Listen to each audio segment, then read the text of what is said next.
Hey everyone, welcome back to another episode of Fed Up with me, the Eternal Miserable One. Guys, joining me today are Bermuda'S Burden from the States. Good to meet you all, and how is it going today? Pretty good. Pretty good. Hey, could you all, yeah, good to hear. Could you all just introduce yourselves, like who you are from the band, the instruments you play, and vocals, etc.? I'm Jake. I play guitar. And I'm Cyan. I do vocals. I'm Mason. I play drums. And I'm Quinn. I play bass. Hey, as I was just saying off air, I don't know where I know Mason from before. I think we were talking before. Yeah. Anyways, good to have you all with us here today. So just jumping straight in there. I like to look at the artwork with bands as well. And this is an interesting cover for Devil's Paradise. So I just wondered if all of you could share your thoughts on the art, the themes, and who put it together for you as well. Yeah. I actually did the artwork. Hey. It was based off an old painting by Gabriel. I'm gonna butcher it. Monterelli. The Judgment of Paris. So it's a very, very historical piece. People look at it and be like, I've seen this before. I wanted to change it and make it into something because it was very different from one side of the piece to the other side of the piece. That would be the double single, like this is one song and this is the other song. So that's why there's a purple side, red side, Devil's Paradise, and then the everyone indulging in their sin, sugar, paradise, sinful side. So that's kind of the idea I had for it, for the art. Yeah. So it's shown that duality, isn't it? One side, like it appears to be very pretty, very beautiful, and then it's what is on the other side to that, or where's that going to lead to? Is everything? Yeah.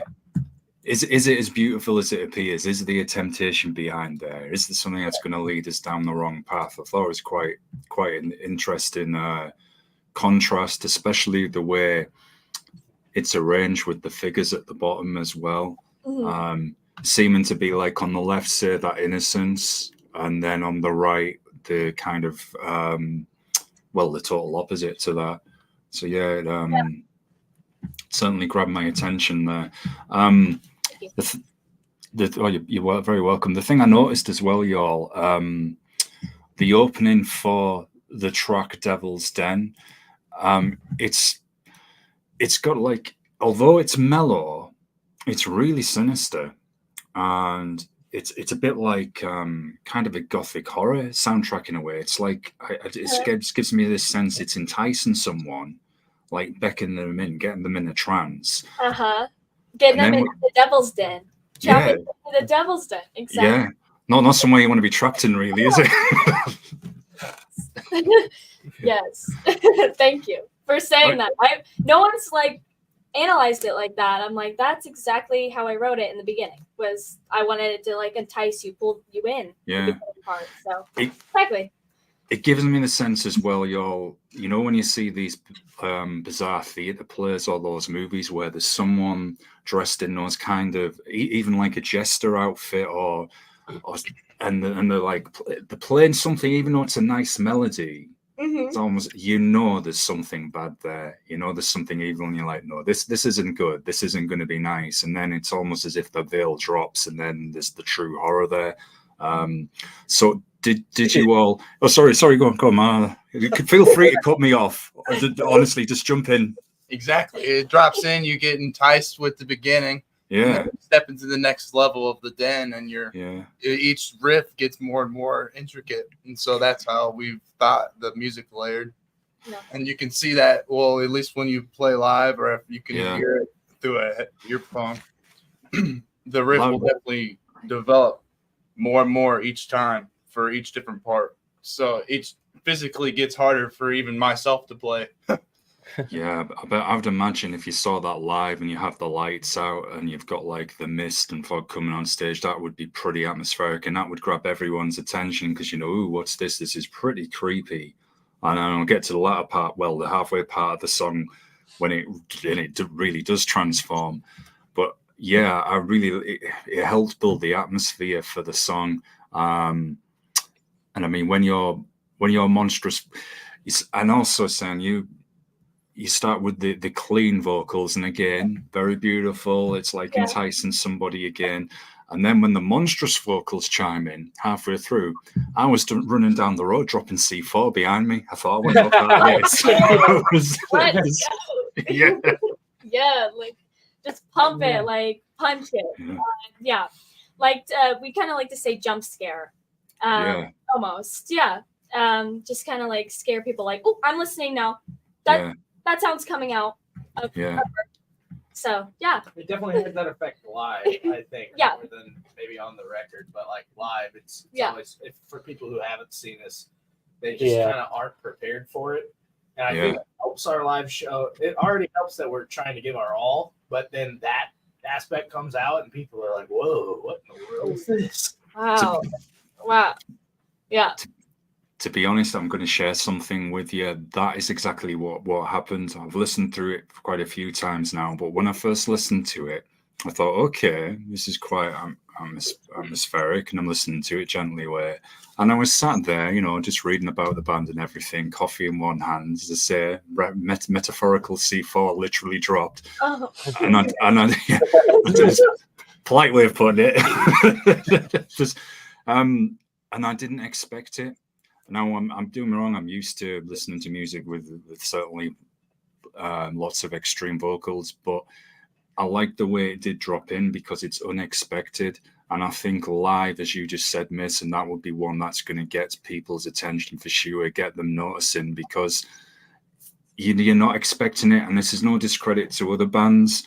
And I'm not saying, I mean, there's the track that Ginger did a couple of years back that went round everywhere. She did the clean vocals, and then it changed. Yeah. It was like, oh, Pisces. Yeah. Right. So it was kind of, I'm not saying it was like that song, because of course it wasn't, but the way how, a lot of people were forming then because they didn't expect that transition to happen. And that was the same with this one. So was that something you all planned at first? I wondered, or was it a total clean song? I think it was just mostly us with Devilston. It was being creative. Like that was our first song we ever wrote. Just being a band, we first formed. We're like, let's make a song. And my dad, we were hanging out in my dad's basement, just chilling out. He does music as well, so he taught him how to play guitar ever since he was really little. So we've kind of all grown up together, so we're tight knit. So he just kind of helped us with the creation of the song at the beginning, and it was just us figuring out, just let's find a chorus, let's like get something that we like.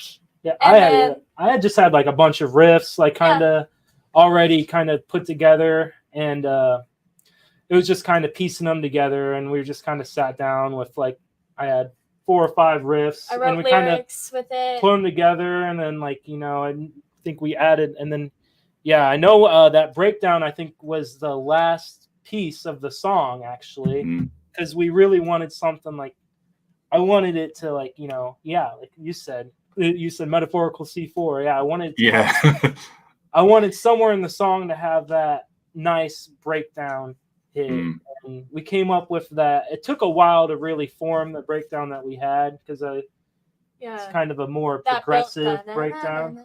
But that going in aggressive, like we built up a little bit in that song, way more. But I think we always kind of had in mind, kind of, at least personally, kind of going from the melodic to the heavy. But I wanted to have like both that mix, because those are always like the music I always personally enjoyed, was songs that did a lot of that. Like and we were definitely inspired by like, I started listening to Ginger, like that was the beginning time, like I found out about them, so it was like that would be really cool to do something that's like melodic to heavy, but it wasn't particularly inspired by Ginger. I think we just. But they are definitely one of our biggest definitely were like, yes, we loved their sound, and she was definitely one of my inspos for sure, locally. Yeah, I remember Ginger as well before they got known, and I think it's cool when you've got singers such as yourself, because there's always that misconception, especially when you go heavier in metal and punk and hardcore, that, oh, anybody can do the vocals, that's easy, that's just screaming and shouting, I can do it. And no, it's not. It really isn't easy at all, and it takes a lot of work, vocal training, practicing, yes. chatting the two, Oh, going out without your voice for a couple of days or whatever. What's wrong with you? Why are you talking like that? Why are you not talking at all? Yeah. I can't talk. Yeah.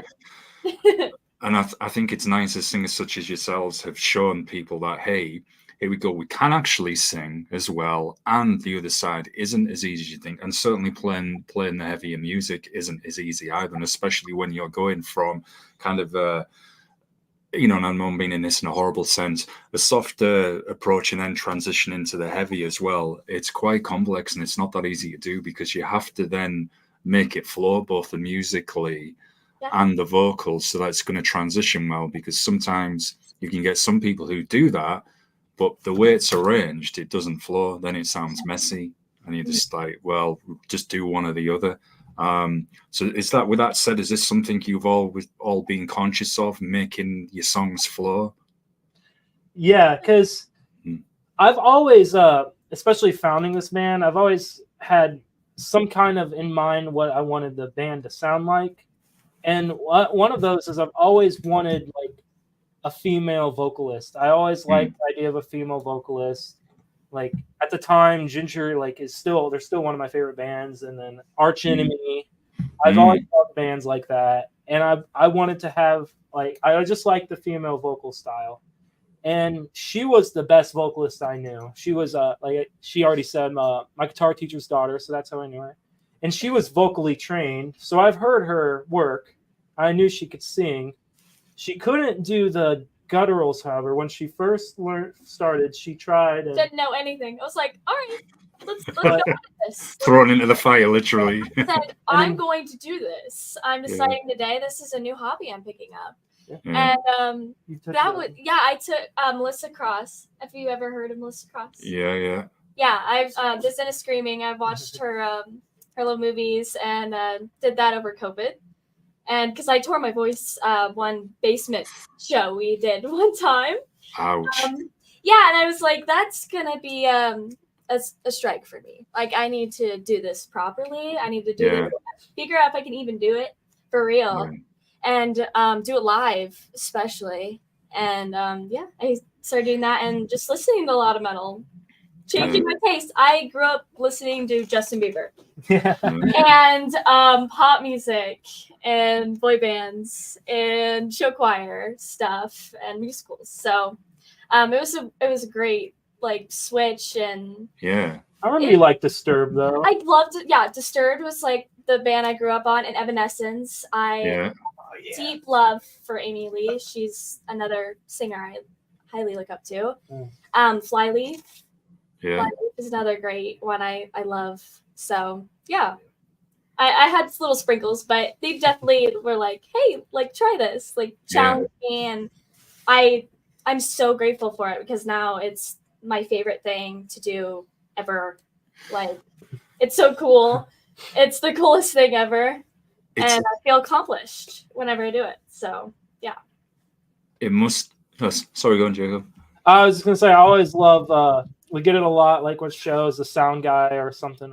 So when are you guys gonna do the vocals, or when I show someone our song, which one of you guys is doing the screaming? I'm like, that's great.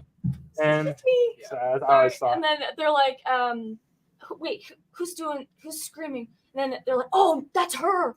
That's her. It's not the guitarist, it's her. So I love it. I love that reaction. It's great. And it must be fun considering what you grew up with as well, and then with metal, it's always got that theatrical side as well, which you've got a vision in mind for the art, then that's just fun to explore as well, because you've got your concepts, characters, everything you can do. Because I think when Mason was here, last time I think we were chatting about this, how people can get the wrong idea with metal sometimes, like they're all evil and I, saying it's just art. It's just a different form of art. Oh yeah, it is, and it's hard to understand why some people can't see that. Like, yeah. I hate a lot of popular art, so it's odd that some people just can't understand that even that underground stuff is sometimes the most beautiful stuff, or most relatable stuff. Because I hear a lot of pop music these days, or country music, and it's all the most shallow thing it could possibly. Soulless, isn't it? Corporate crap. And that's just how I put it, like metal. I mean, there's not wrong. I'm not going to what say he that. said. There's corporate crap in metal too. There's no doubt about that. Yeah. A lot of the underground is still pretty real. We keep it up here. So. Well, I remember when you were last here. Don't worry, I will put the focus on Bermuda'S burden and not listen to the band. But it's a relatable point. That's a disclaimer I'm inserting in there. When you think a lot of like the popular series that are on Netflix, Amazon Prime, whatever the same with movies, and then even games with Diablo 4, which I've heard actually is okay since they've patched it. But anyway, I'm going to go off nerding here. And I think, if people can accept, say, that medium, that that art form, and seem not have a problem with it, and yet they should be able to, you would think, recognize that with metal as well. For example, even Cannibal Corpse, perfect excuse for me to say we're wearing the shirt there, rather than that, that dude's going to go around doing this. I'm like, come on, man. You can get bad elements, like with everything. There is some bad elements where there's people who, sadly, put this subtly as I can, I guess, I think have maybe questionable mindsets, maybe need to go and get the thought process adjusted and thought out some. You're always going to come across that in whatever it is. But I think, come on, it's just it's art. It's a bit of fun. There's so many different genres and layers to it. I would say to people that say, I don't like metal, there will be some form of metal for you, whether it's the lightest, something light, heavy. There's so much, and it's evolving all the time. There's always new subgenres coming out. Oh yeah. So sorry, I did have a question in mind. I've just gone on another random nerdum there. Oh yeah, we're getting back to the track with Devil's Den. There's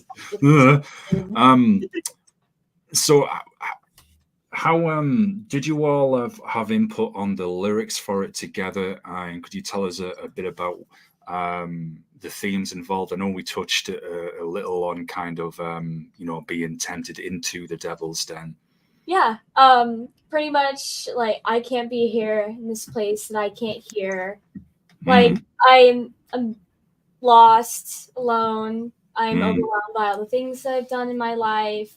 It's overwhelming. I feel like I'm going to be trapped in this place, this purgatory that they keep telling me I'm going to be trapped in. And I'll, pretty much what the lyrics are saying. Yeah, so it's how to kind of, if someone's trying to navigate the way out of that as well. Yeah, the overwhelming, pretty much the anxiety. The of an anxiety person going through like the thought process of I'm sinning, I'm doing these things, and am I going to end up here? I'm going to end up here just by me dawning on it, and like I'm going to be dragged down. Like the demons are going to get in my head and drag me down anyway. That's why you just let.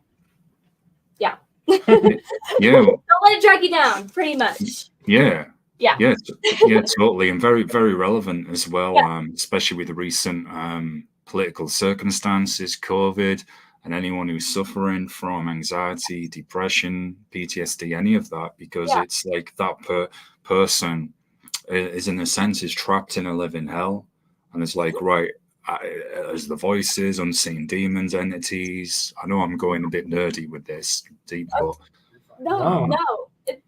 It's getting like the self-doubt, like constantly putting yourself down. Like you are your own worst critic. You will be the one that keeps yourself from continuing or pushing forward. You have the power to change your situation. So that's just it's kind of like plays off that. Yeah. they say from things I've read and watched as well. And again, I'm going to stop apologizing for nerding because I'm just going to do it.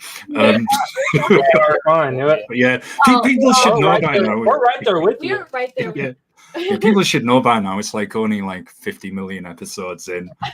People should be used to it. Like, oh, here he goes again. But they say as well, like from things I've read and watched, people who are in that situation, and I know this could maybe differ on opinions depending on who people are, but it's if you and I'm not going to say it's an easy thing to do, of course not, but if someone's trapped in that kind of purgatory at the moment, they say it's like, and again, as you rightly said, Sam, we can be our own worst critics.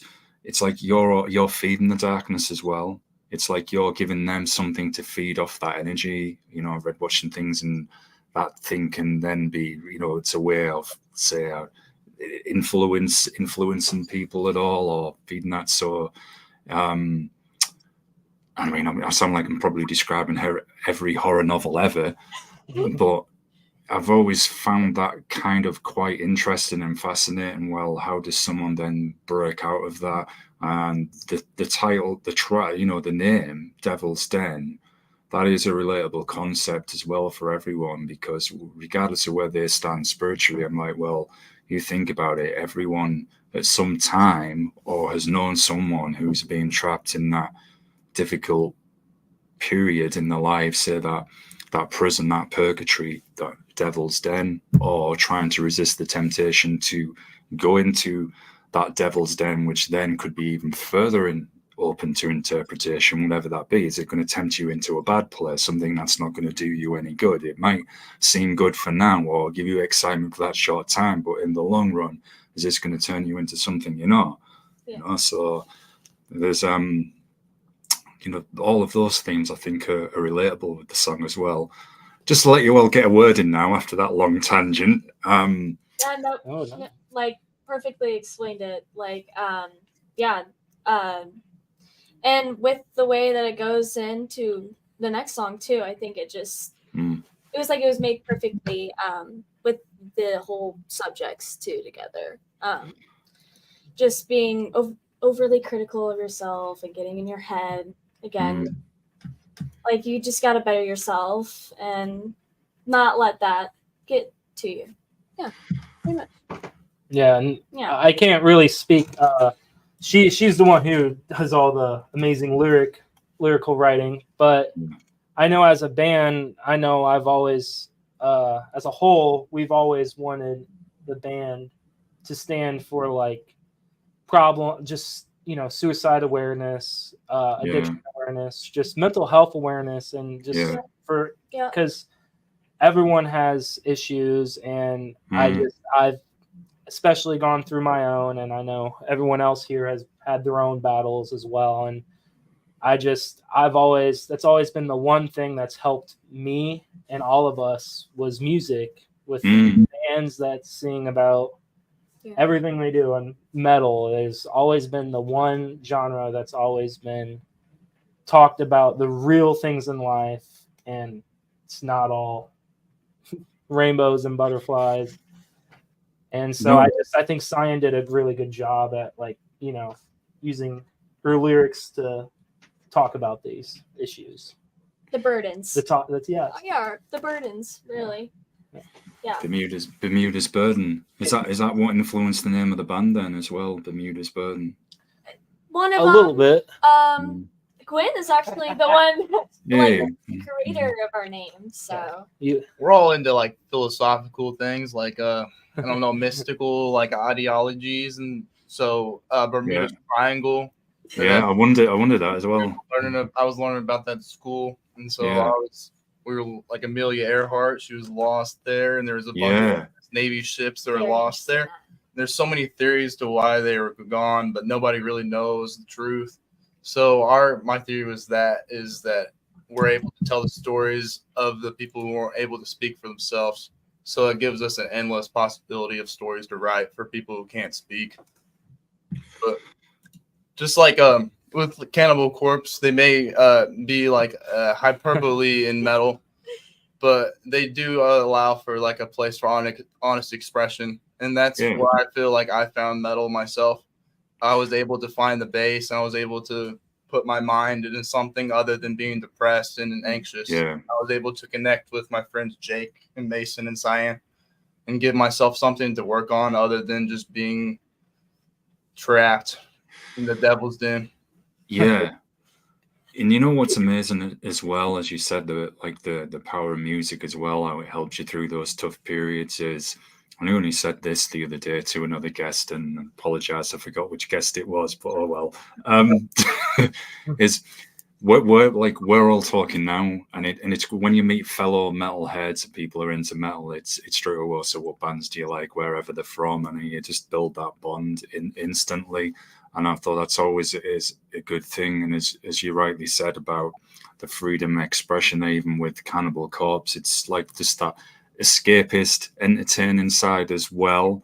You know, I always describe like death metal people, like just think of it's like an audio horror movie, I guess, in that sense, just with like really heavy music. Bermuda, I wondered as well if Bermuda's Triangle was a possible influence. I'm into all of the same. Even and I forget the name now. I think there's a Japanese Bermuda's Triangle as well off the coast of Japan. That's super. I watch all of those kind of shows, read about them. I do things to look up. The fantastic ancient histories, you know, it's all spirituality, everything like that. Yeah, I find it fascinating. I'm interested in people's theories, these mysteries. We don't know what's happened, where they're going, what maybe some expert thinks could have possibly happened. All these lost civilizations as well. Yes. We are also into the supernatural. Yeah. Cyan and Jake, they like to go on house hunting. Yeah, very in tune with that stuff. I've had my experiences since very little. Yeah, there's definitely there's something out there, and you think all of these places like that are very famously haunted. Believe the very famous U.S. Civil War Hospital, I think one of the most haunted places in America. I was like, yeah, do you want to stay there for the night? Maybe outside in a secure building, yeah, I'll do that, but not inside it. No. No. Think of all those songs you could write after though. Yeah, there's that from it. Yeah, the terrifying experience I had. We live. Yeah. Oh my goodness. Yeah, I think that's fun. I'm not. I think you know my background a little bit, but I like to play it safe when it comes to those things. I stay in my lane when it comes to spiritual things. Yeah, we all do. I mean, as much as they're interesting, I'll say, yeah, can somebody else maybe go into the building now? It's funny, we have some guests due this weekend, and one of them is a paranormal investigator and author doing all of these kind of things as well. So that's going to be interesting to hear about. Maybe not so interesting if you experience it. I remember like, I'm sure that's even more interesting. Just that I guess. I would want to get it. Yeah. So how did you all put the music together for Devil's Den? I know you've got the creepy intro, and then you come into the heavier parts. Just wondered how you all did that. Well, I came in with that beginning riff was that was just something fun I just had. And then it came when we first wrote it, we actually had a different drummer. Yeah, we jammed with it for a couple times. We had a couple jam sessions on it, and then we're like, yeah, this is a song. Like, then I had the lyrics done by then, and I was like, let's play with it. Like, let's just see. But yeah, I just had that beginning riff, and then I had the riff after the breakdown that you really like. I don't know how to explain it. That it was a bridge riff. Yeah, boom, boom. Well, we just had a few riffs, and then pinky riff. Yeah, that'll do. For a riff. We just had these few riffs, and then we just kind of just got jamming with it till it felt kind of right. And we came up with the breakdown, like I said, and just kind of slowly jammed with it, tried putting different things in different places, and then it was like, oh, that doesn't sound right. And then eventually we finally all kind of got to that point, and it was like, okay, this is good. And yeah, Mason came in. We actually we released the first Devil's Den with our old drummer, and her dad recorded that. That was like an old recording, like kind of like a demo recording almost. But yeah, Mason came in and he changed the drum, added his own thing, and he made it a lot more progressive. And I think gave it a lot more of a unique punch to it. I tried, what it was. It was like we needed to hit that punch. We were getting like the parts that we needed, and you were doing everything that we were asking, but like exceeding that. We were like, wow, that double bass. Yes. Yes. Do that every time. Yes. They're much too kind to me. They don't really know. He's so hard on himself. Like he's impressed us a lot. And we're so glad that he's our drummer and that he wants to help us and stuff. It's really cool. And he's a friend too. Like we're all best friends, and I feel like that helps as well. You say so. I was just playing. No, yeah. We're the rivals. I was so I've only been in the band a little over a year now. So they had the heavier load with working on this song. They've been doing this. They had this song. The structure of it was done for years. Like how long was it? Probably 3 years. 3 years. Like right when we were like, we're a band, we're gonna start. Wow. It's just been kind of a big roller coaster. Like the first, we have the first edition of Devil's Den that we recorded. It's just like my screaming on it. You can hear it. Like it's the old way I screamed. Like the sound, just everything. Like our playing. It just we've progressed so much. It's crazy to hear it. I think what's interesting about it is it's still available, and it kind of gives that duality. Kind of like it's funny you were talking about Ginger with Pisces. There's two different versions of that. Yeah, that's a big real Ginger song I know pretty well, but there's two different versions of it, and I think it was interesting to have. There's a much more progressive version of it, in my opinion, the more recent one. And there's the much more, solid, but it's not as proggy, and that's kind of not to toot my own horn. I feel like the version I was on was a bit more proggy. That's the way. Definitely not. Yeah, definitely.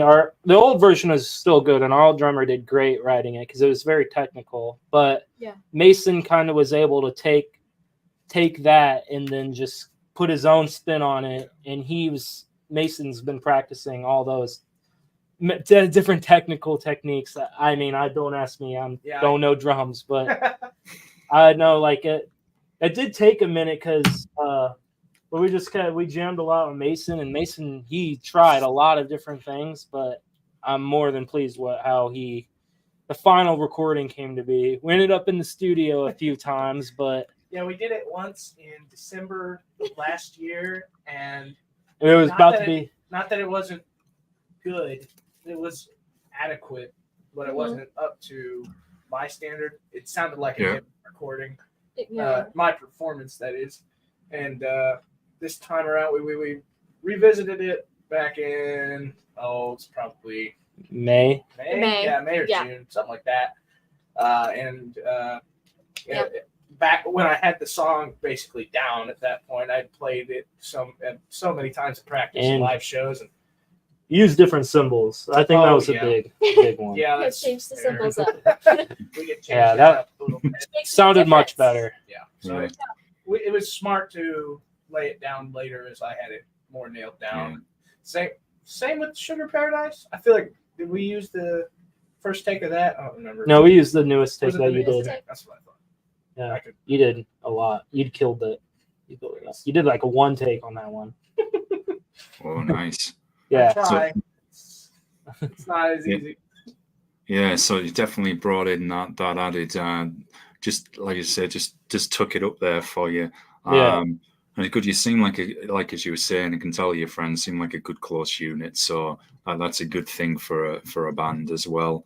And just to when you were chatting about mental health, sign, I forgot to add on, and well, all of you were.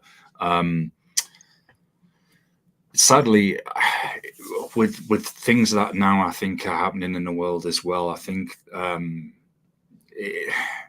it's becoming even more prominent, and I still feel there's that bit of the stigma attached, because people can still, the worst thing people can say at times is, "Oh, pull yourself together, get a grip, or you'll be okay." And I'm like, it can happen to anybody.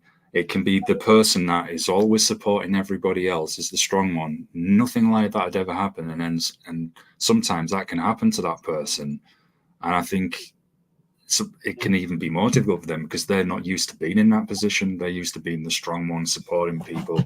So I always think you've got to kind of keep your mind open, because you don't know what people are struggling with, what's happened in their lives.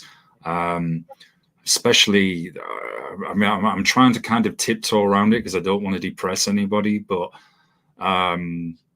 sometimes with things that are happening and you're just thinking, oh man, just when you think things can't get any worse or whatever, then you just, and that's where you were saying about, when we're saying about music helping people. Yeah, just getting deeper and deeper into the den. I mean, I like a lot of hardcore as well. And hardcore has helped me through some really tough times, and it has, and it's because it's the rawness, it's the release, and it's people then talking about things that been, well, Sid talking, shouting about things that been that whatever happened, and it's just one of those constants which I think, hey, if that can help someone keep them going, that's a good thing. Whatever it is, if that's something that can make you happy as well, music, good people around you, whether person's faith or no faith, but try and be a good person and treat everyone in the right way. And I know I'm going off on a rant here, and there was a point I was going with this, and it's evaporated. We also have a hardcore influence. Yeah, that's why I mentioned it. Sneaky wave. We like to go to hardcore shows. Yeah. Kubla Khan, Sugar Bug, I Am. We like it all. We come from a lot of different influences, so I think that's what makes us a pretty well mixed band. Yeah. Mason has his metal background.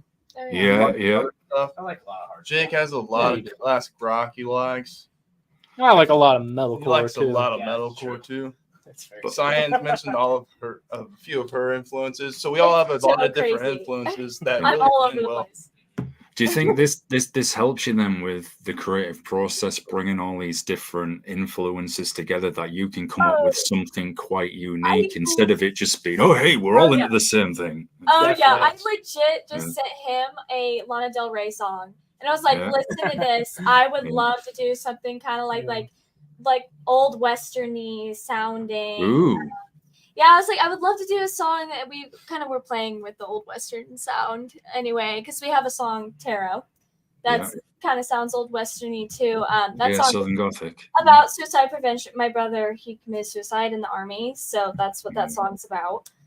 So that's our message pretty much. Is self-care and self-awareness pretty much, but.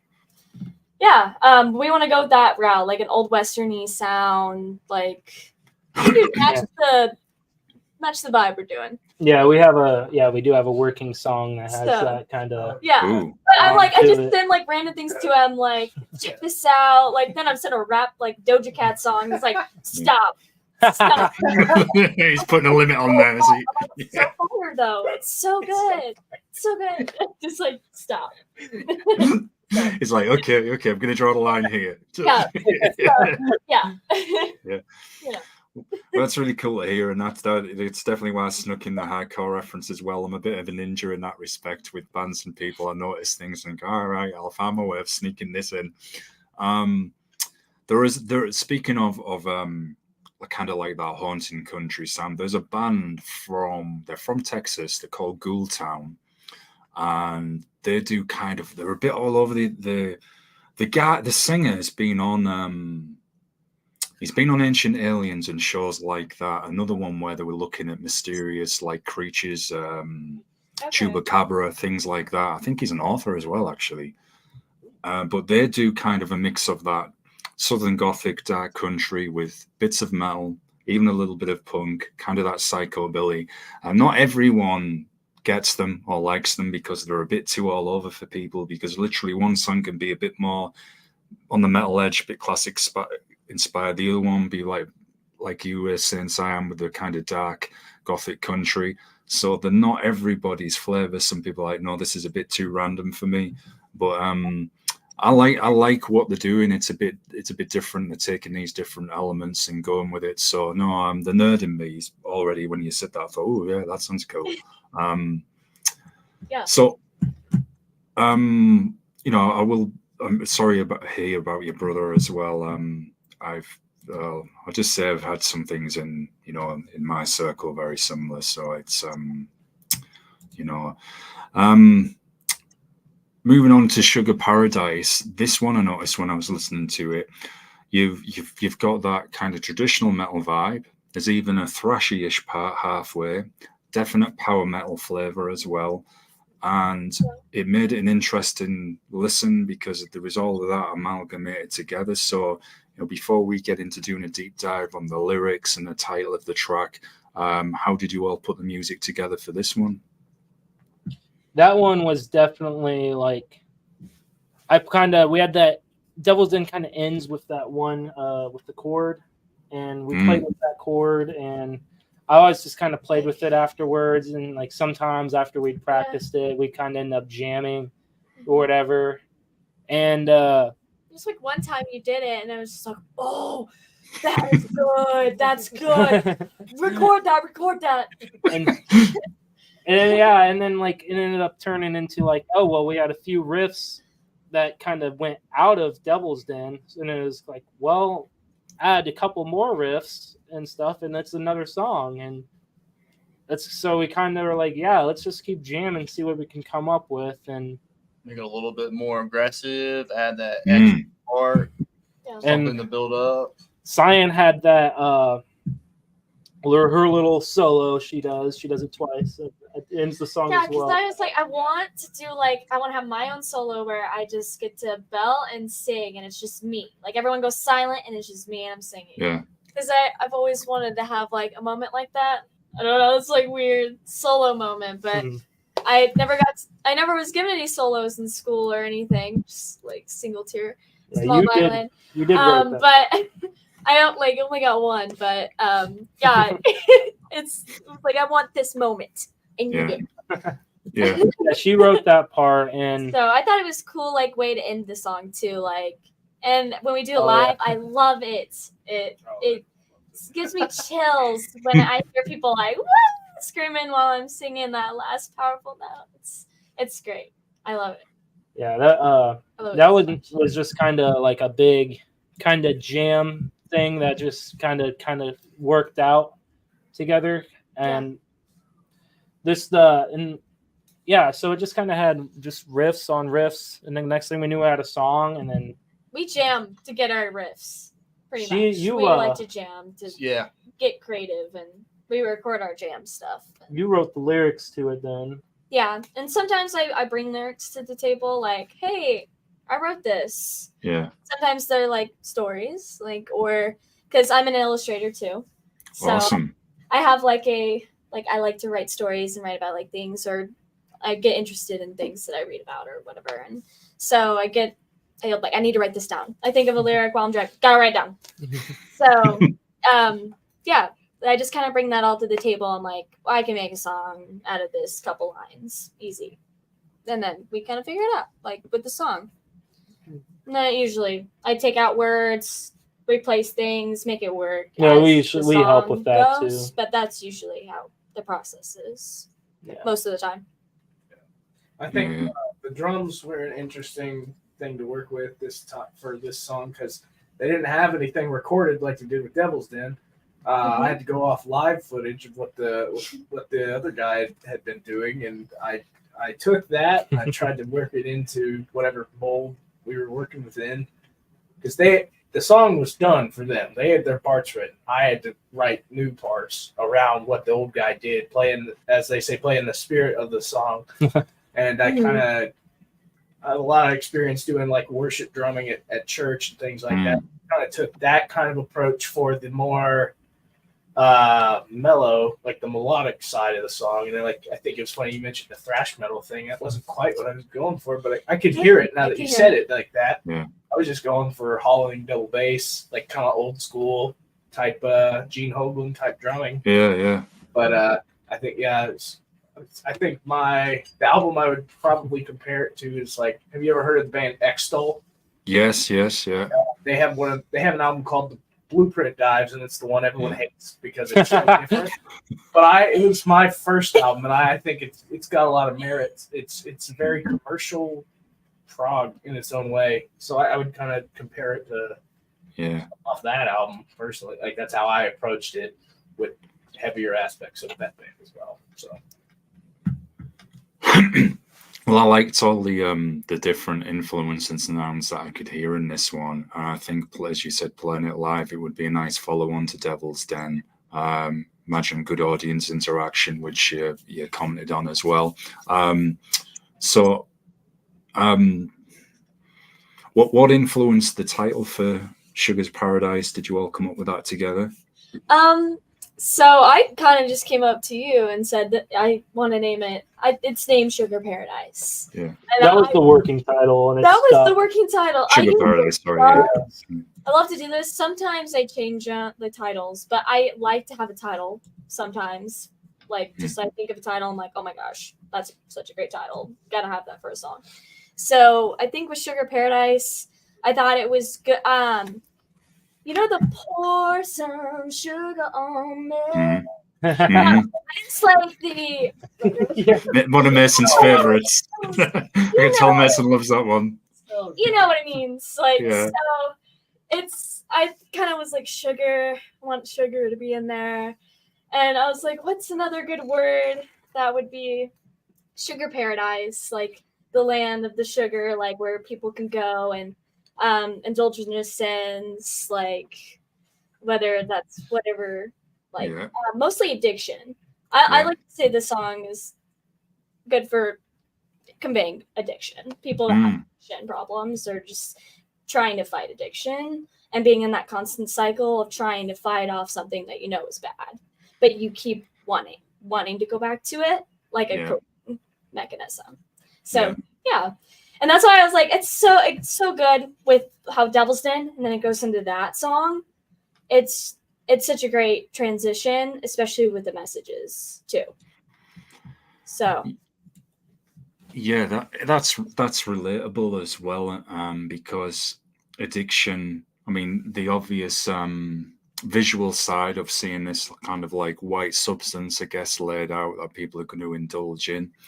But then it can be, it can be, say, as we were commenting on earlier, addicted to some land of paradise that isn't really a paradise. It might look like one, but it really isn't behind it. Many ways you could go with it. Addicted to, it could be something, this is a person I know is bad for me, but I say I'm going back to this person on so many ways. So many different circumstances, but all the same meaning and same significance. Yeah. So. And I think that's good as well that you raise an awareness about these issues, because the real world and often can be lived experiences or commenting on these sadly these situations that can happen, and everybody knows somebody who has either been through that or been through that themselves. So there's that realness there to it as well. I did want to come to one of your earlier tracks, and this did influence my next question here. I was watching the video for Tarot, and this has, and in the video it's very gothic, very theatrical as well. And I just wondered, are you planning to do any accompanying videos for Devil's Den and Sugar Paradise, maybe in that manner, possibly? Well, no, not exactly the same, but So we were talking about it. We are planning to do it here probably in the next couple weeks. We gotta like plan it out. But my mom, she's a videographer, photographer. Oh, so nice. kind of like runs in the family. It's like really nice. Like, oh, well, she's there. I could just have her film anything I need. So she helped me do that music video, and I edited it all. I did all of that. So I think we really want to do something for Sugar Paradise. I don't want to give away too many good details, but definitely gonna play off the sugar theme. We had a lot of really cool things that we have planned for it, but I have a lyric video too that we want to do for Sugar Paradise. Devil's Paradise is our Devil's Den has already been out, so it's more like I might do one for that. But yeah, we're still in the storyboard. People process, like to see the lyrics. They like some people are like I need to listen to the song and watch the lyrics. So yeah, we like to give all different forms. So yeah, that is something. But yeah, we do want to. We are in a storyboard process for Sugar Paradise, but yeah, that's just one of the many things we got. We're working on a lot of fun things in the the list of things. But yes, that is definitely something we have been talking about recently, and something we're actually pretty high up on the list that we're going to be kicking into gear here in the next few weeks, probably sooner than that, actually. Probably sooner. Yeah. I'll look forward to seeing them. Sounds super interesting. Where did you film, Tara? Where was that filmed? Curiosity. It was a park. It was just a park in Avon, Indiana. Avon, Indiana. It's really like we went far in the back. It's a hidden place that my stepmom likes to film a lot of stuff. She thinks it's like has high grass. It's really pretty for like getting like in the grass photos. So she was like, it would be so cool. Like the grass is cut out like in parts and frames, like, and it's big enough so we can get drone footage and we could do other stuff. So my dad has a drone, so we try to play with that in the video as well. So it was an experiment video. It was our first video we've ever did, like ever done. So yeah. It was a fun video to do. Definitely. It was it was like the hottest day too. But that was pleasant then. All the garb, and I'm like, of course it's 90 degrees. Yeah. Feels like 100 with all the stuff on. So how it is. Yeah.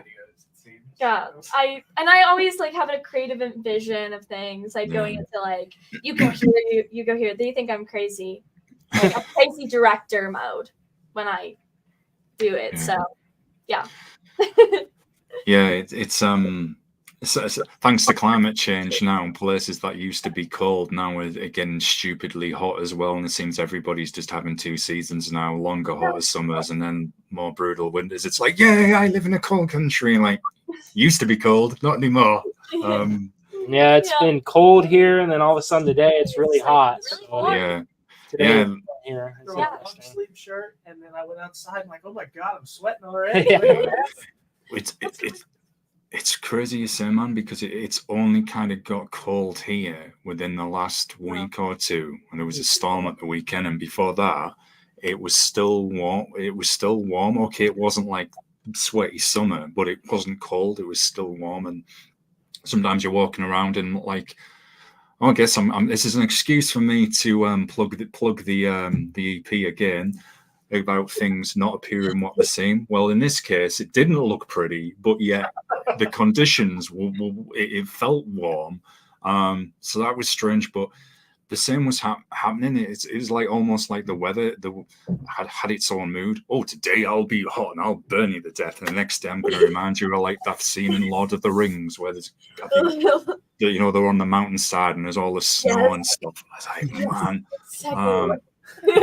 man, crazy. The way it's been here, it's like really cold throughout the week, and then on the weekends, it's like, it's time to party again. Got life back again. It's the weirdest thing. I don't understand it, but and there's people who still are denying this is happening as well. I'm like, come on, man, look at what's happening. I mean, we no longer can do this. I mean, where there's some places out on the earth like are getting snow where they've never had snow, or somewhere's becoming stupidly hot. Equally, especially like Texas, there all of a sudden gets snow. I saw that. California had snow. California just had snow. It was weird. First ever snowstorm or something last year. It was weird. Yeah. No, you get something, and then you just look at someone. No, there's no such thing as climate change. Like, really, like you don't need to worry about it right now. We'll worry about it later. It's okay. It'll just pass us by.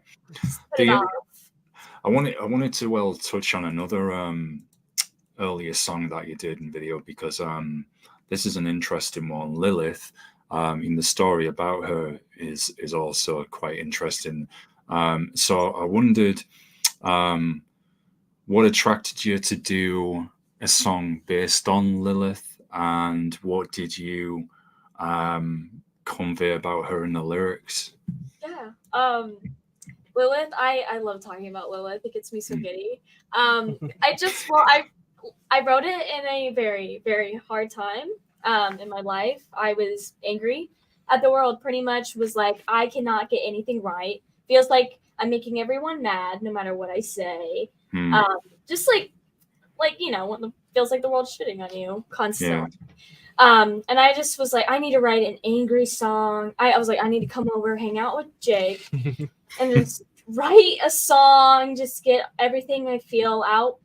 And I don't know, but I was watching a show and they were talking about Lilith and stuff, and I thought that her story is so interesting, and everything to do about it, and what people talk about her. And some people like to deny her entirely, her story, and if she even existed, anything, and just portrayal of woman in general in the Bible and stuff. It's always been a thing with me personally that I just have a certain feeling about. So I was like, in my feelings here, I was like, you know what? Let me write a song that's maybe in the eyes of Lilith, she's over the world's shit and she's gonna destroy the world for Lucifer, just for nothing, just for him to throw her to the side and be like, you didn't mean anything, you were just a part of my plan. Yeah, you were a tool. Yeah, so that's kind of what it was all pretty much written for. And that, not that there's no hope or anything, just that you've tried so hard and you put so much into something that you think that it's gonna get validation for, and then ends up just completely biting you, and being a total regret in the end. So I wanted to write something like that. No, it's interesting actually, because if we think about it as well, it still kind of relates to some of the current themes with the double single, like this continual journey, and if you like a person, or if it's in the story, characters struggle on not serving the dark, I guess, or serving something unseen, or turning into say the very thing they were angry at, and then looking back, say, with that regret, man, I've become this bastion of evil, I guess.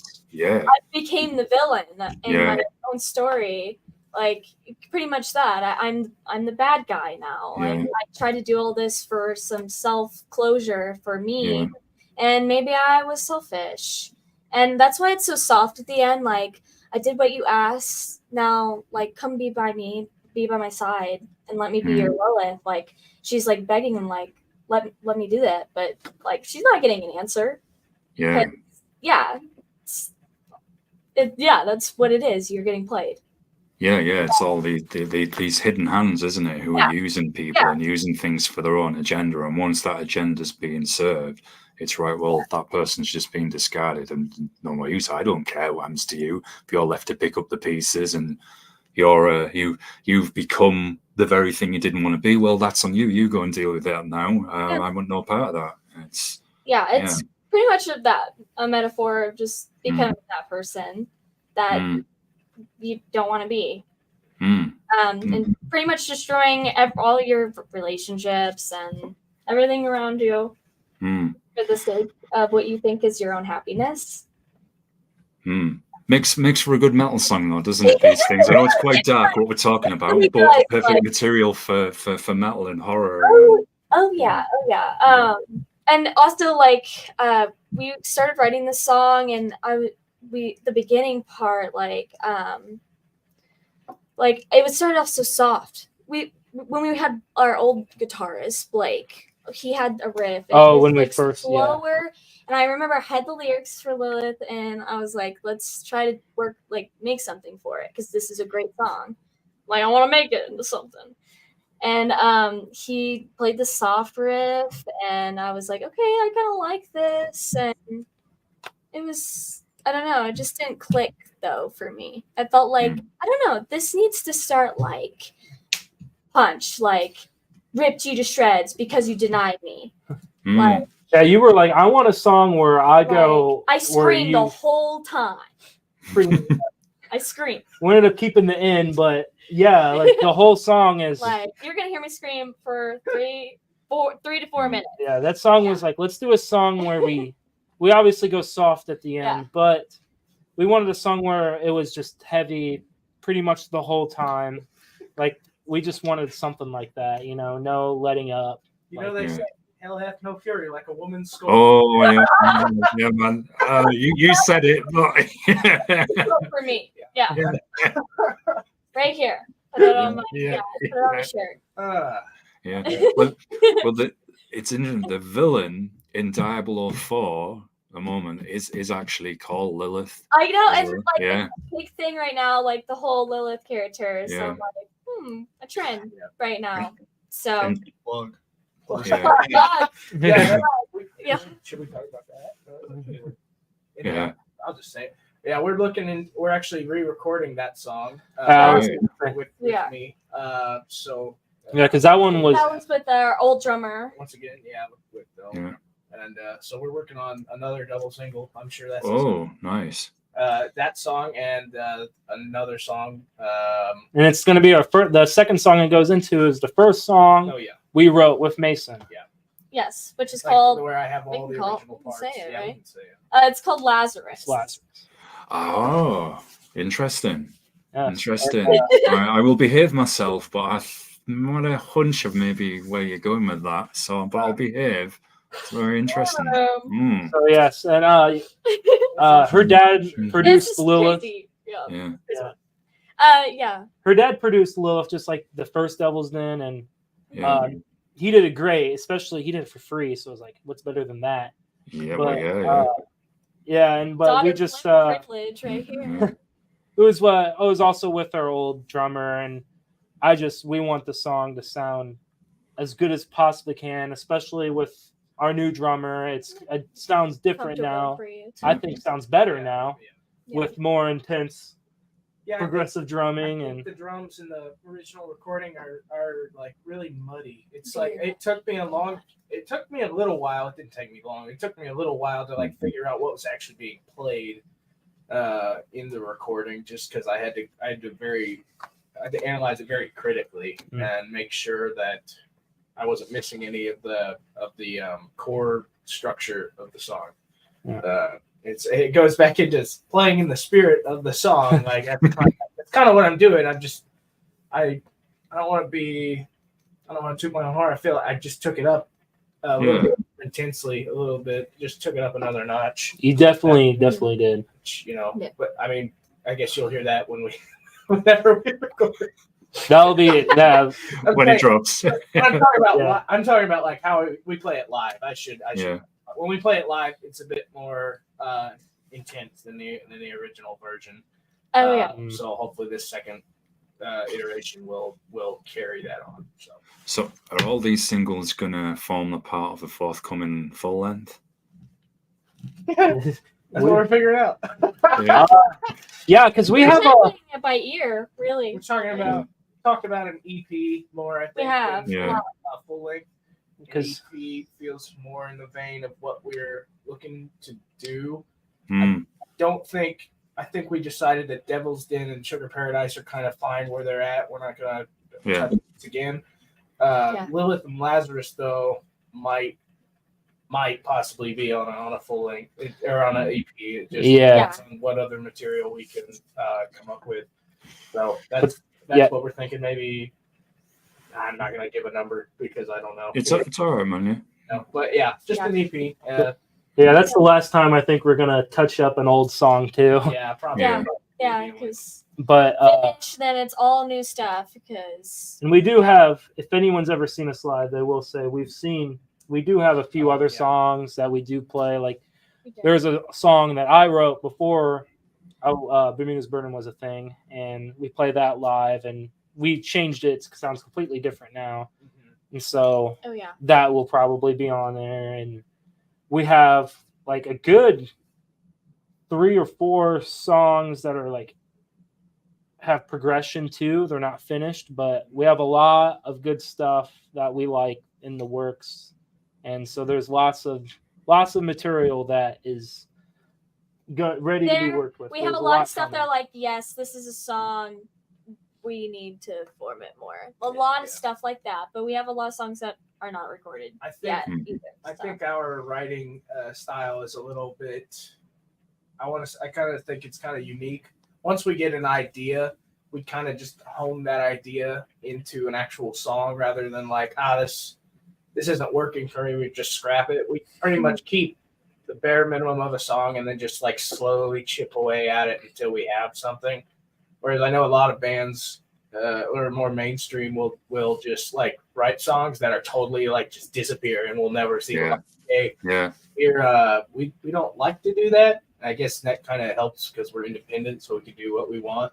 I think that's a pretty unique aspect. I think another thing that we like also liked is like Billie Eilish and her brother. They used to record. She used to just do like release singles every once in a while, and then she came out with an EP eventually. And that we kind of just liked that, like, we could release singles and double singles, and then we'll do the EP like when it feels right.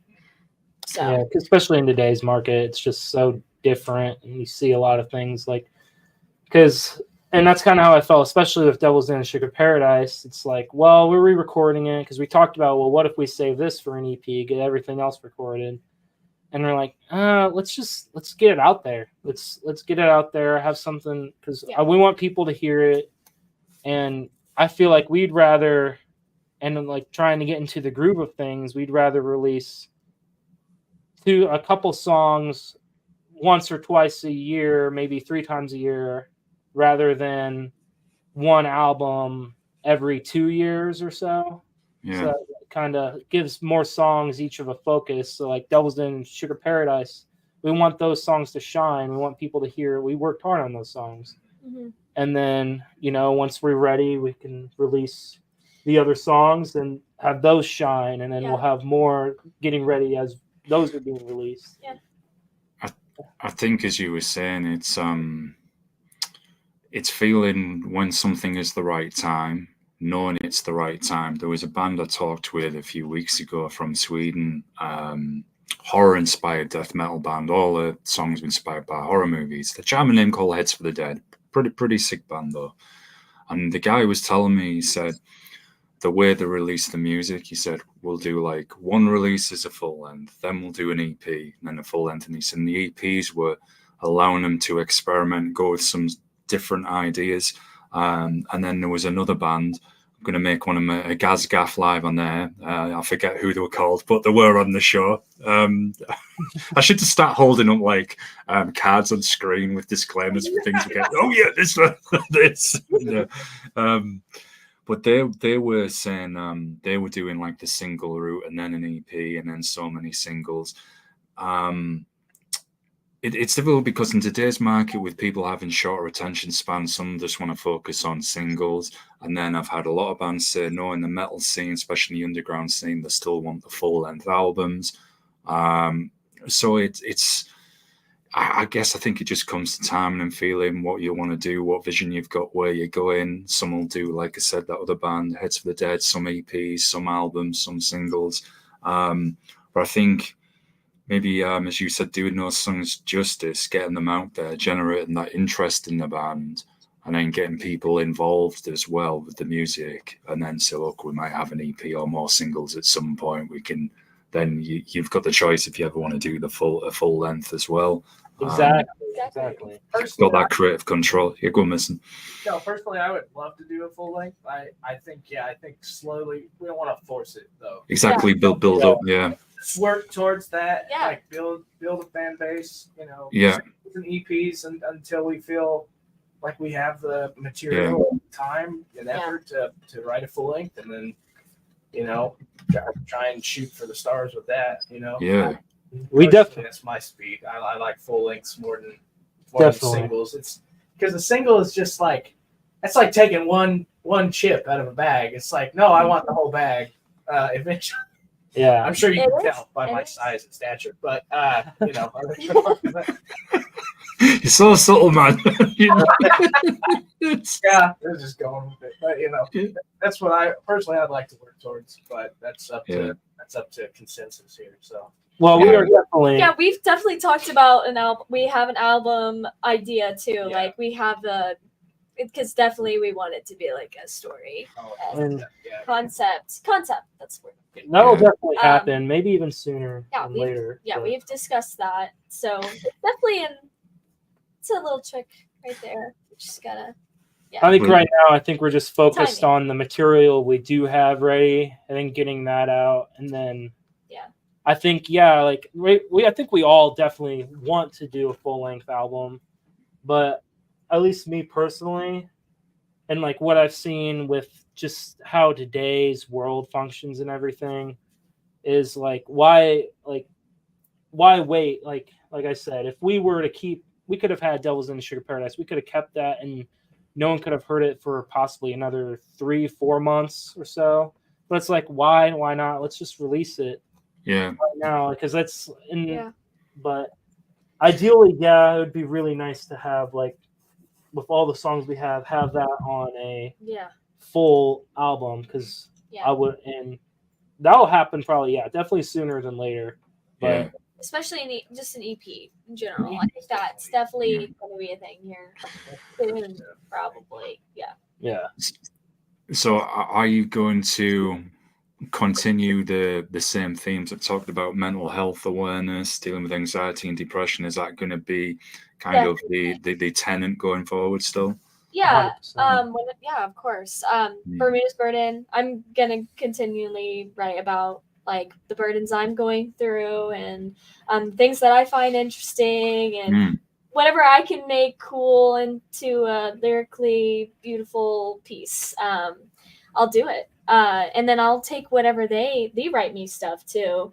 And they're like, I have this, like, look at this. And I'll sometimes look at their ideas and I'll take it and I'll throw it in my stuff. So I want it to be like, we're an open space. Like, don't be afraid to tell me your ideas. Like, I won't be like, it's going right here on the fridge. It's going right here on the fridge. I'm gonna take it and be like, yes, like we can find something to like do work on this and break this apart and figure out how we could do like an idea like this. And especially Quinn. Like Quinn, he'll come up to me with some really cool ideas, and I'm like, okay, we gotta like write this down and like dissect it and like do something. Like it's a machine. He comes song concepts once a day. He's got a new riff. Ask Quinn. Like he's got a new. What was the one last week? He always has. It's always a new idea, and they're always not bad. No. I followed it's a Twitter account, and they posted like a morbid murders. That sounds pleasant. Light subject. This guy got took on a date, and he got like led down the wrong path with this lady, and so I was like, "Wow, this could be a really good song concept to keep you, kind of alert and not always trust everyone." The prettiest flower might be poisonous. Yeah. You never know. Yeah, it could double stand. Yeah. Quinn's strong suit is taking ideas like that and putting them to music. Because that's not an easy thing to do. Yeah. I think that's Quinn's speciality right there. Yeah. Try some things. I think it's good. With instrumentally, Jake and I, we've known each other since 6th grade. We did double bass and orchestra together.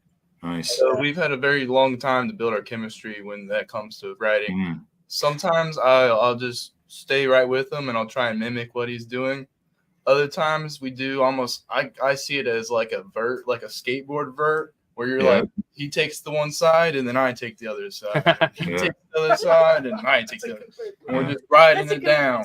And then Cyan and Mason, they're just rooming us through. And then we just got the people that control the thing, right? We're the icing on the cake. Yeah, they're I love the skateboard analogy as well, Quinn. I love the X Games as well. I watch both Summer and Winter X. I love it, man. So is that how you do your music then, Quinn? You you either read about these pleasant adventures, I shall say. I would say I definitely play with feel a lot. I'm not very classically trained. I can't read music, but I'll read like tablature and things.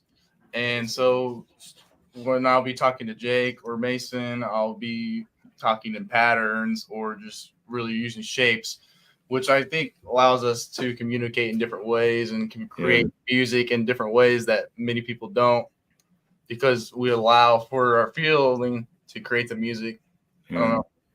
Yeah, we nickname our riffs like a lot. That's the thing we do, is we give it, each one is like has its own nickname just so we know which one we're talking about. It's like the bouncy riff. Yeah. Or spiral. There's even one that we're like, oh, this is the knock loose sounding riff.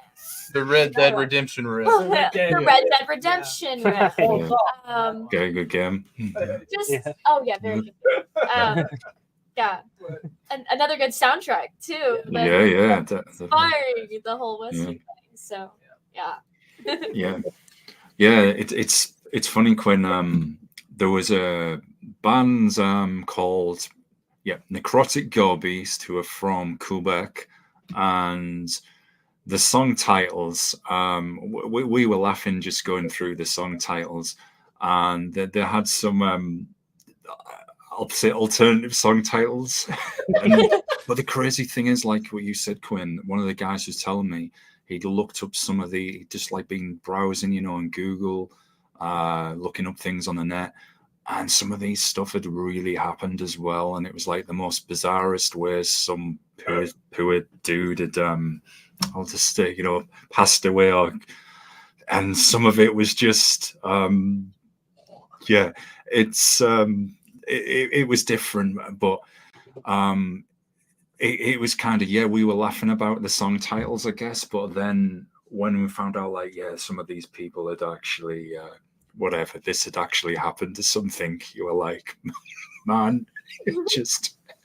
those are the stories that need to be told so they don't happen again, or at least be aware of, so you may find yourself not in that same situation. Yeah. I think the good thing as well with you all, because obviously making metal music, the theatrical element as well, you can present a lot of the themes that you're writing about in that theatrical way. So you can do the positive as well, draw attention to them, but then put the horror and theatrical spin on it as well. And so it's a good way to get that across, which also makes it fun. Because it wouldn't be boring if it wasn't. So speaking of horror, perfect segue again, I noticed the double single, both of them, it dropped on recently. It dropped on Friday the 13th, and I saw on the Facebook page someone did The Fly. You've got Jason there from the movies. I mean, he looks like he's waiting there, doesn't he? Like, you better release it on. Release it. Because we were planning on releasing it, and we were planning shows around it. I think I may have mentioned you the last time we talked, but we planned a couple shows around the release, and I thought it was just the perfect situation to call it Jason Takes Indy, like Jason Takes Manhattan. That was the idea behind it, and I was like, I hope someone gets this. I have a weird obsession with deep cut horror movies, and I don't know what's wrong with me, but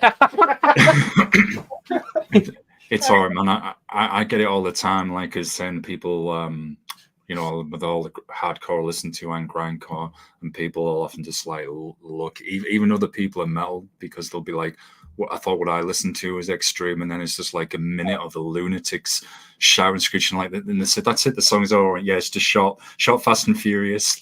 Yeah. For metal being like very cathartic feeling for me, like it helps me get rid of my anxiety.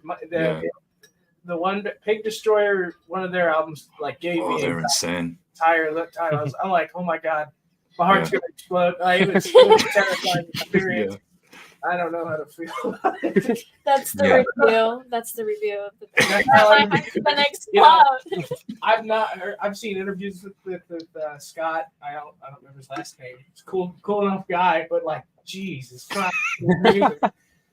Sorry, Lord. Sorry, but you might be interested in Mason and Friday the 13th. It's on YouTube. It's free to watch. Because I'm silly, I only discovered this movie recently, so I've watched them out of order. Well, I haven't even watched the first one yet. It's called Never Hike Alone 2. Oh yeah. Dude. Yeah, the Friday the 13th fan movies. Now I watched the second one, which is pretty good. But after I watched the second one, I said to one of my friends, I went, "Oh, I didn't realize this is obviously the sequel." Oh, yes, there is a first one, like from 6 years ago. It would have made sense if I watched that first. I think those might be better than the actual movies. I'm like being dead serious. It's not as shocking. It's what it is. Dude, they're actually pretty good. I think I liked it better than the recent reboot with the guy from Supernatural. Is it Jared Padalecki? I think they call him. Yeah. Which I really like that show. But yeah, I thought that it was even better than that because it kind of had the kind of classic feel, classic horror vibe. There's still some of those comedy elements in there, and I mean, Jason's a good character aesthetically, for horror and everything as well. And when I saw that show on your Facebook page promoted, I thought on the flyer, I thought, man, there's a good one. He's like, looking, you better come out. And yeah, I think what works with those short films is like I actually cared what happened to the other characters because in all those movies, it's like I'm just waiting. I'm ready. Like go for it, kill the people. They're terrible. But that might just show what's wrong with me, I guess. But anyhow, I don't know. So what's been forgive me if my memory has just evaporated. I think you did mention this at the start of the interview, Cyan. So what has been the response been like? It's going to be a loaded question, this one. What's the response been like locally to the double single, especially when you've played the songs live, and then internationally? What's some of the feedback you've had from people? Well, before we released it, I could tell people would be. I mean, people are still engaged, especially with the solo part. Like, of course, everyone really just really long. It's about 11 minutes together, right? About closer to 12. Yeah. So it's like a 12-minute So I feel like people I don't know, find the time to maybe go get a drink or go to the bathroom. Or something. Because you announce it as our 12-minute song. Yeah. That would maybe just not do that. Yeah. But people do really love that. Everyone's there for Sugar Paradise. I always do that. People usually, we always said Sugar Paradise is going to be the one that just grasp on. So I was like, it works out because no one's heard it before. Devil's Den, we've already released it, but of course it sounds good now, better. And so yeah, I think when we played it live though, after the release, on Friday, there's a lot of overwhelming support. I wasn't expecting everyone to be like, hey, I show it on my phone. I'm listening to it right now. I was like, oh my, thank you so much. People I don't know just coming up to me. Hey, I'm listening to it right now. So nice to meet you. I'm like, wow, thank you for spending time looking it up. People are like, Bermuda'S Burden? I'm not going to look that up. So I'm like, I have to type it for them and stuff. So playing those two shows too really, really helped the response. Yeah. I think especially locally. Oh yeah. and the fact that the songs were out and they could go and listen to those. Before that, we had the original version, but we didn't have the new version, the way I played, and Sugar Paradise. So that, I think that helps a lot. And we're actually we're playing a show tomorrow night. Hoping that'll have the same experience. Yeah. Those two shows were some of our probably our best shows yet as far as performance and attendance. And merch sales. Hey. Just overwhelming streaming support. Like, we're getting more streams than we ever have. I was about to say, I think what's surprising to me is we've always done our best locally with everything, and I think we did definitely better than ever locally with this release by far. But what I was so shocked about was how well it did internationally, like how you said. Like we had people. We have a fan in Bulgaria. We have a really cool fan in Bulgaria, Angel. Yeah, Angel, if you're listening. Love you.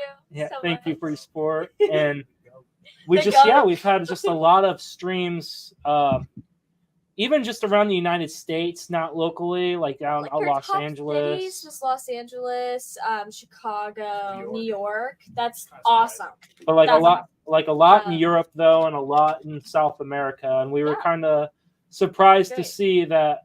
Yeah, our biggest places were Paris, not Italy. Close to us. Yeah, it was really cool. Strange. Chicago is probably the closest city that was, on the top listens for us, and that's still 4 hours from us. 3 hours. Yeah. Well, you're 4. Yeah, I live in the middle of nowhere. I drive 4 hours to get to Takes them an hour just to get out of nowhere. That's true. Very So, true. it's a question for you, Mason. I know you from your other band. So is this kind of a nice addition for you, where you're playing two different styles of metal because they're both kind of at opposite ends? Must make it interesting. I think, I like having the ability to explore different range. I've always liked watching other drummers who aren't like traditionally known for metal music, like play jazz styled stuff. Like I told you one of my big influences was Sean Reiner. Yeah. And he's basically a jazz drummer who did a metal album, and it changed the face of death metal as most people know it. And so having that variety in my performance helps me.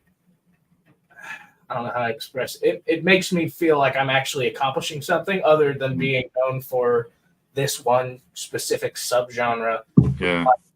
Like Derek Roddy. Everybody knows him for being the death metal guy, and I mad respect to him, but I don't want to be known as the death metal guy. I think having the prog elements, having death metal, metalcore, and what have you, I think that makes things a bit more interesting. And when people check it out, when they check out Bermuda'S Burden, they don't hear Symphony of Heaven. And when they check out Symphony of Heaven, they don't hear Bermuda'S Burden. Yeah. So I think that having that duality helps quite a bit. And it kind of leaves behind an interesting legacy, for lack of a better term, less pretentious term. But yeah. Yeah, well, it does it, and it keeps you open as well, and it's adding another layer to your playing as a musician. It's like, we've been mentioning the heavier side of music as well that we all like, but I was just saying this to the guest before you all today, that I like a lot of extreme stuff, but that doesn't mean I'm only listening to that all the time. I'm not. I do listen to other music, like other music. There's so much out there. I've been mentioning this on. There's another Gazagaff.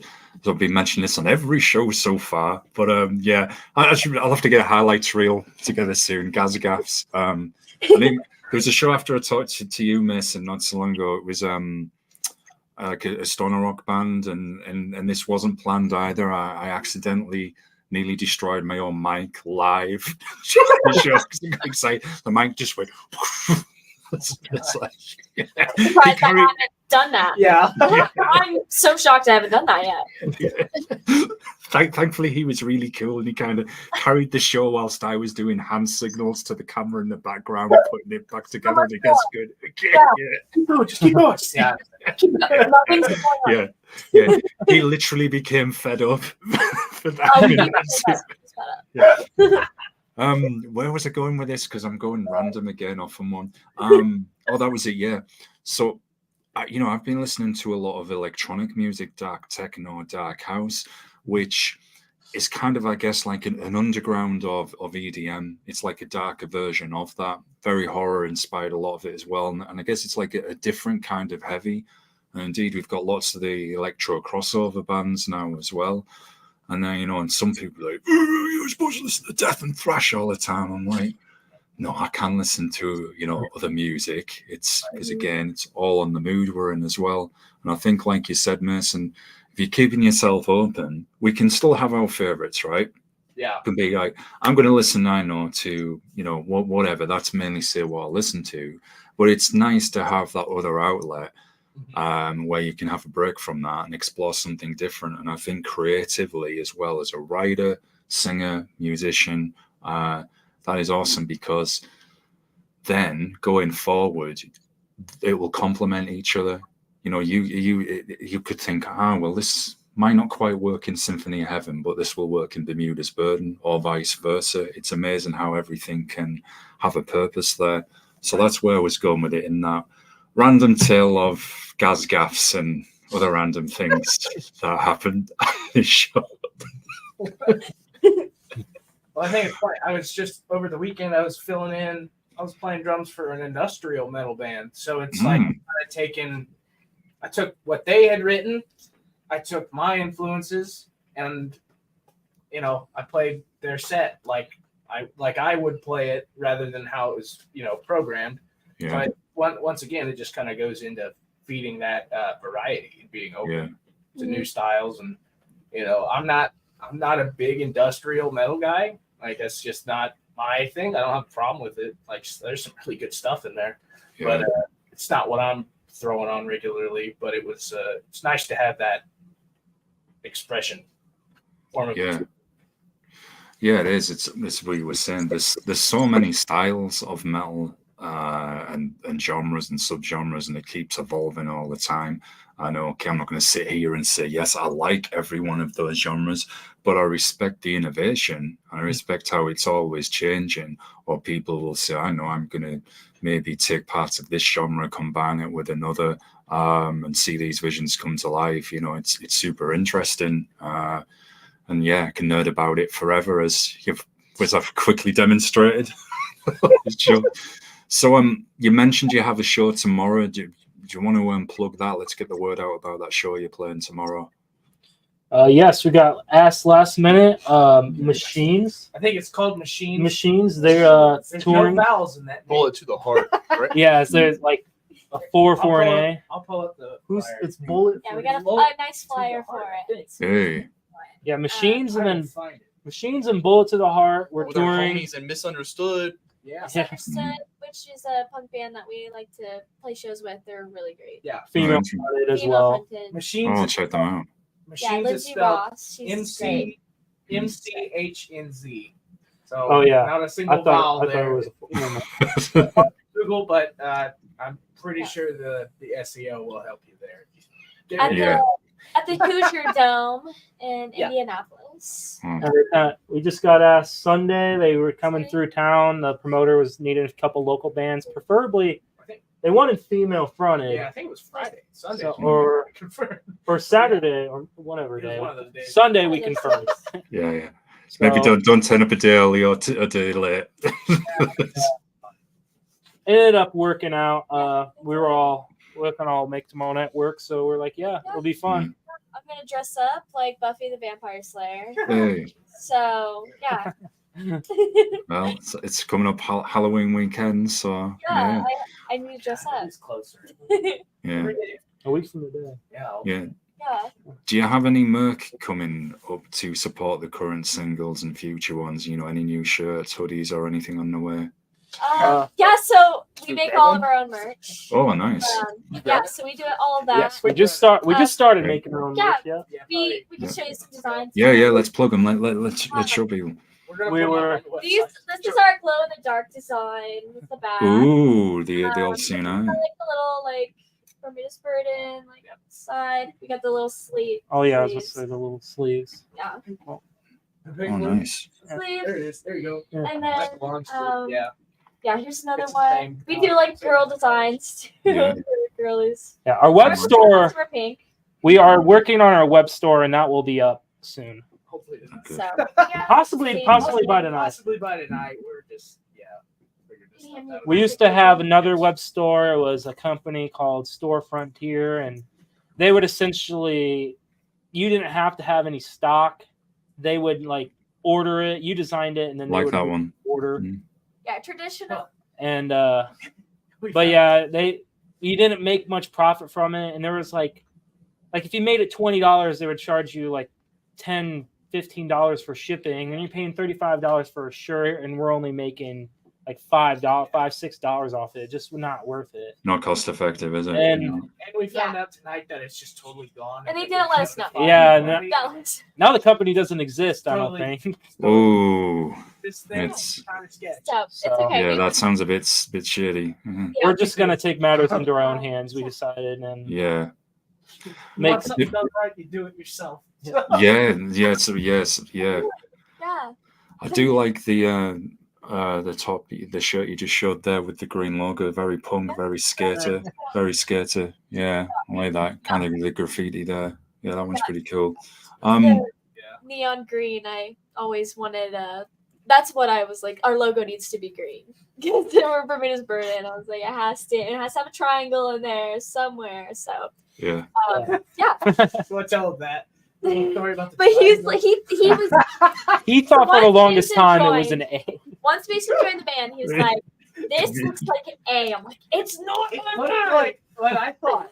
'Cause every time I saw it, I'm like, are they a band of anarchists? Because it's like it's Bermuda and it has the little anarchy little A. yeah. And it's the, the circle around it, and I'm just like, I mean, cool, I guess we'll go with that. And then they explained it to me. I'm like, oh, Yeah, that little. not bad. Yeah, Wait, sorry. I thought it was That. I never even Yeah. thought. I thought the band was a bunch of anarchists or something. I'm like, Bermuda Anarchy. I'll go with it. Fine. I mean, sure, I'm down for whatever. But like, it was just, the Bermuda's triangle. That makes way more sense. Yeah. Yeah. So just a little redesign on that. I wasn't the only one, for the record. Other people thought that too. Well, I didn't notice. I didn't even think that looked like an A until you said it. I'm like, So yeah, it kind of I does. didn't. I She didn't was reclap. pissed. Yes, I'm like, of course. I need to. I'm very self-critical of my own art, of course. And it wasn't meant to be. I've been- It was just genuine misunderstanding. Yeah, of course. When I've been in rooms where I've had to be critiqued. My artwork's had to be critiqued by 100 people. Like I've been in that situation, so I'm very like hard on myself. Like if someone's like, ew, that could be like, I'm like, oh, gotta do it right now. I am like no, like I need to fix that. So, and I think it's just me and the way I am, OCD and stuff. So he's like, A. I said, oh. You see it? I cleaned it immediately. So I redid the whole logo. I like cleaned it up and everything. Yeah. So I think it comes across better. I think it's Let me live that down. So. It'll be our gag forever. Oh, don't worry. I make gaffes all the time on this show, constantly. As you've seen today, and I do all the time. Whatever. Yeah.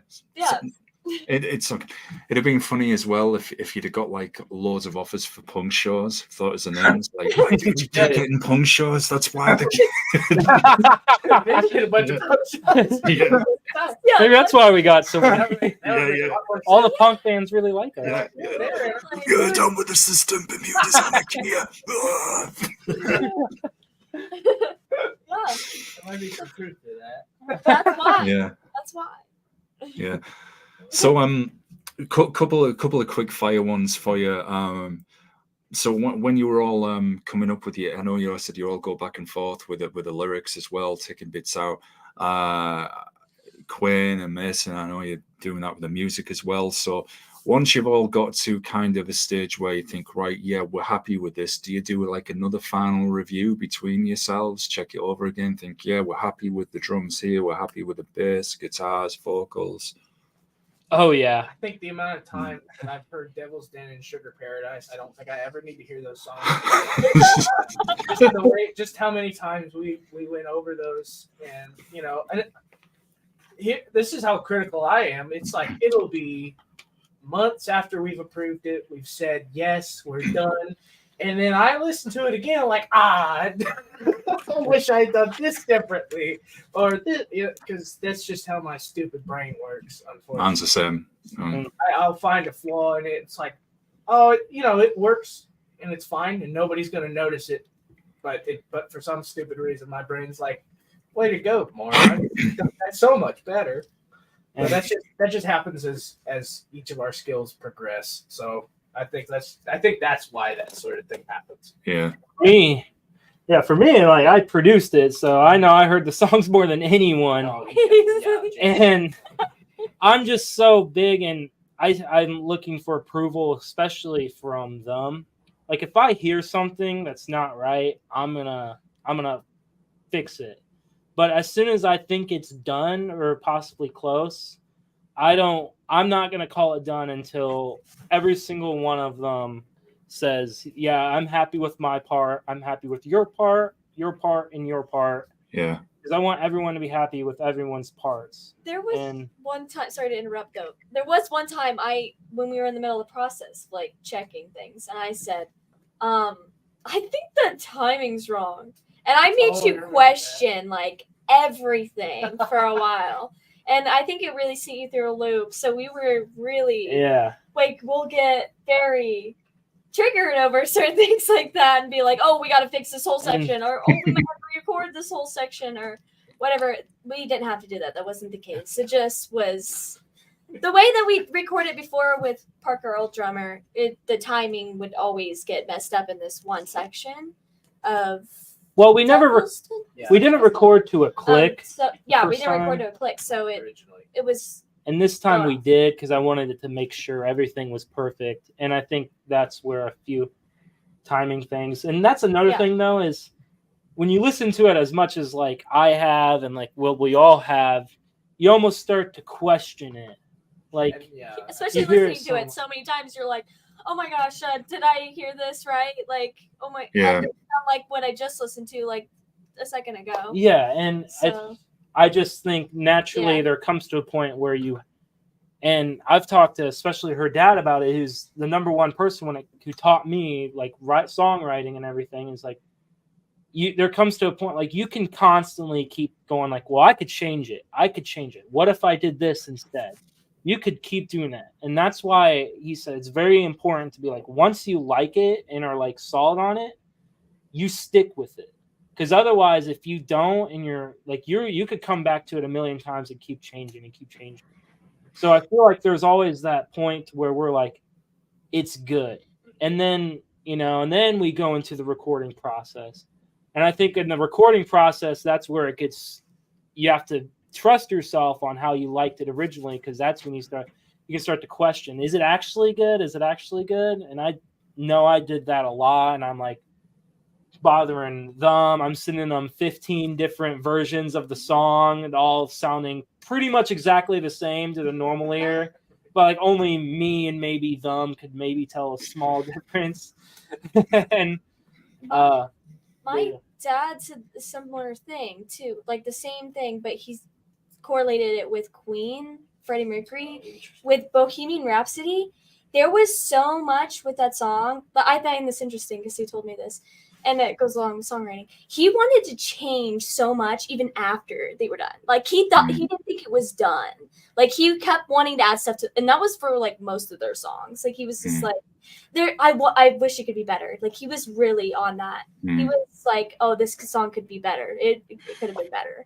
But it's like we think of that song as like that song is iconic. Yeah, everyone knows. So yeah, you would never have thought that. Yeah. So yeah, I think that's one of the when we were mentioning earlier, being a self critic, how we can be our own worst critics. And I think anything creatively driven, whether it's music, writing, film, in any aspect, it's the same with shows. When I've done some shows, I remember, oh man, I wanted to ask this, we should have done this. And sometimes you'd be like, yeah, I've got notes there already. And then you forget to ask that. Damn, and I'll have to wait till next time. Or, oh, I wanted to ask on this. I'll be thinking, oh, damn, I made that gaff, wish that. But it's organic. These things happen sometimes, as you rightly said. Can't remember whose dad it was now. So sorry. Science. Yeah, science. I know you're there's got to be like that. There's got to be that. Sometimes that cut-off point, and it's hard to get that because you'll be forever there thinking, can I do this better?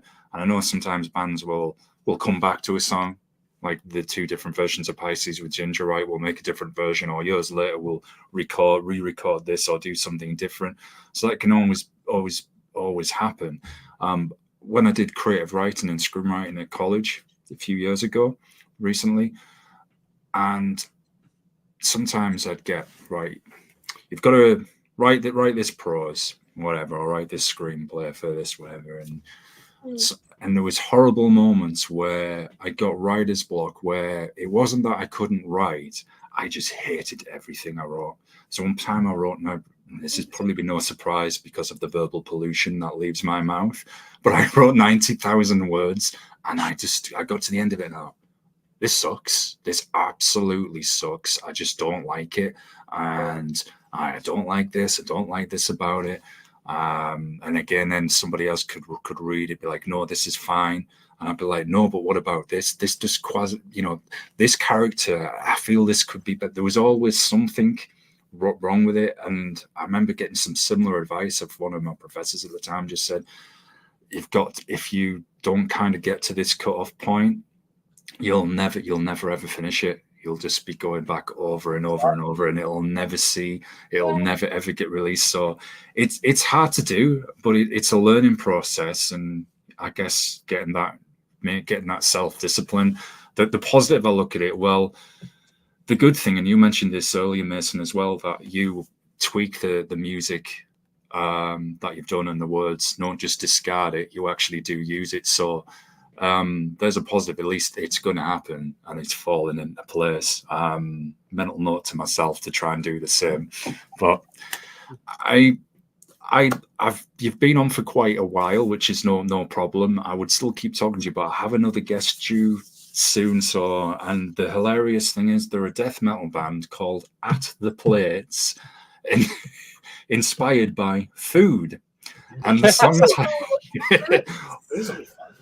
the song titles are hilarious. There's one like Roswell 47, the aliens have called, what was it, Roastwell 47, and all. Just started sticking to its next natural evolution. The intro of the album has like the sound, has a sound of someone kind of lighting the gas to cook something, and I'm like, I'm gonna have to try and keep a straight face, which probably won't last. Like, so were you in the kitchen one day and did food go wrong and thought that'll make a good death metal? I think we're gonna have to listen to this now. At the plate. At the plate. Yeah. At the plate. Oh, yeah. So as I get to the end of any show, I always ask the guests if they want to shout anything out at all about anything to anybody or to do with the band. So is there anything all of you want to shout out? Well, definitely, yeah. My parents for supporting us, and they let us like have a place to be loud. Lots of bands we could shout out, like everybody who plays the instrument or does a skill out there. Practice. Yeah, practice. Don't ever be afraid to do what you want to do, because life is short, and don't feel like you need to follow the traditional paths in life that people think are traditional paths, because there's no normal way or right way. So if you want to do something, do it. best way is bettering yourself, and you have access to your own path. No one can pave your own path. So, Definitely. Yeah, walk your own way. Ask your friends if they're all right. I always say that. Yeah. Always check in on your loved ones. If you're thinking about someone, always just say hi to them. You never know. And yeah, peace and love. I'd say, Definitely. Go stream Devil's Den and Yeah. Sugar Paradise. Stream Devil's Follow Den, us on Sugar social media at Bermuda'S Burden. Find each of us on. Yeah, on we're those on platforms, Instagram, and we're on you'll find TikTok. You'll find all sorts of stuff too. Yeah. Yeah. Bermuda'sBurden.com. Yep. That too. Definitely. I'll follow you all when I get my social media side, which is still a work in progress. But when I get on there, I'll follow you all. I want to thank you for coming on. I will say thank you off air in a moment. Thank as you. well. Thank you for your time. Thank you so much. You're welcome anytime. Thoroughly enjoyed it. Thank you to those who've watched live or watched later. All the links for Bermuda'S Burden will be in the description. Don't forget to support, subscribe, and follow the channel. I'm usually on here every day with whatever to whatever. It's literally one extreme to the other. I'll be back in a short while with death metal and food, which is going to be different. And see you on the next episode, everyone. And thanks to Bermuda'S Burden, and shout out to Chris and Paul at Imperative PR as well. Thanks as always, guys. Thank you. Yes, thank you. Thank you. Thank you.